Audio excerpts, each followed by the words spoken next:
ในตอนเช้าวันที่ 17 มังกร 2026 สหายพลเอกจันทร์สมร จัญญราษฎร์รองประธานผู้ประจำการ คณะกรรมการป้องกันชาติป้องกันความสงบส่วนกลางรองนายกรัฐมนตรีผู้ชี้นำเวียกงานฮอบด้านแขวงสารวันพร้อมด้วยคณะได้เคลื่อนไหวเยี่ยมยามและพบปะโอ้ลมต่อกันน้ำแขวงสารวันโดยมีสหายปริญญาเอกดาววงศ์ผ่อนแก้วกรรมการศูนย์กลางพรรคเลขาคณะบริหารงานพรรคแขวงสารวันสหายประเดิมพรสนธนีประธานคณะกรรมการปกครองแขวงบรรดาสหายกันน้ำแขวงคณะพรรคคณะบรรษากำลังป้องกันชาติป้องกันความสงบพร้อมด้วยภาคส่วนเกี่ยวข้องเข้าร่วมในโอกาสนี้สหายเลขาคณะบริหารงานภาคแขวงสารวันก็ได้รายงานให้ทราบเกี่ยวกับผลการนำพาซี่นำของคณะบริหารงานภาคแขวงในระยะผ่านมาเห็นว่าคณะพรรคแต่ละขั้นได้เอาใจใส่อย่างแข็งแรงในการจัดตั้งปฏิบัติแนวทางป้องกันชาติป้องกันความสงบทั่วปวงชนสมใส่แก้ไขปัญหาความบ่เป็นระเบียบเรียบร้อยก็คือปรากฏการณ์ยาโทษต่างๆโดยรูปการและวิธีการต่างๆไปพร้อมๆกับการฝึกอบรมและฮัดเอฟให้กำลังป้องกันชาติป้องกันความสงบเป็นแต่ละระยะในแต่ละท้องถิ่นเฮ็ดให้ทั่วแขวงสืบต่อมีเสถียรภาพทางด้านการเมืองอย่างนักแน่นสังคมมีความสงบและเป็นระเบียบเรียบร้อยโดยพื้นฐาน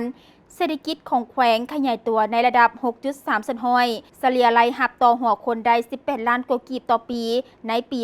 2025 สามารถจับเก็บรายรับเข้างบประมาณได้ทั้งหมด 351 ตื้อกว่ากีบเท่ากับ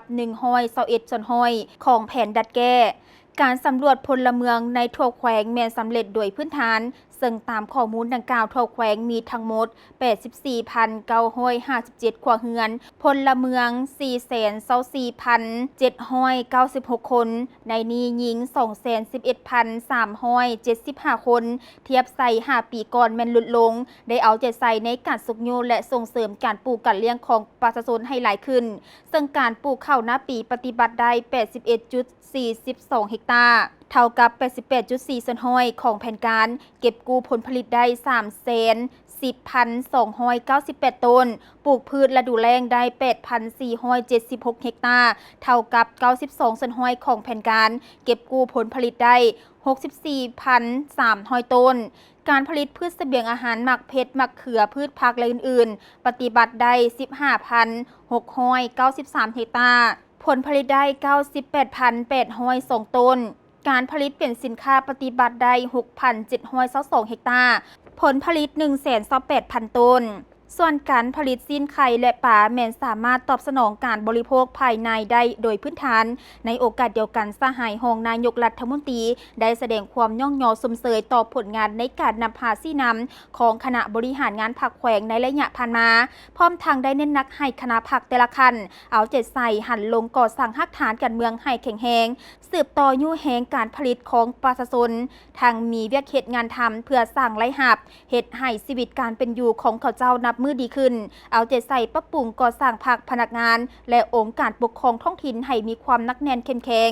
สืบต่อแก้ไขนอแนงที่จะพาให้เกิดความบ่สงบด้วยหลายมาตรการหลายวิธีการอย่างมีจุดสุ่มและแท้ถึงตัวจริงเพิ่มทวีการนำพาซี่นำของคณะภาคคณะกรรมการป้องกันชาติป้องกันความสงบแต่ละขั้นต่อเวียกงานป้องกันชาติป้องกันความสงบให้แข็งแรงและเป็นปกติสืบต่อการพัวพันร่วมมือกับบรรดาประเทศอ้อมข้างและเพื่อนมิตรตามแนวทางของภาคในตอนบ่ายของวันเดียวกันสหายรองนายกรัฐมนตรีได้สืบต่อเดินทางไปพบปะโอ้ลมต่อการนำและพนักงานลักแหล่งเมืองตะโอยพร้อมทางเยี่ยมยามโครงการพัฒนาของเมือง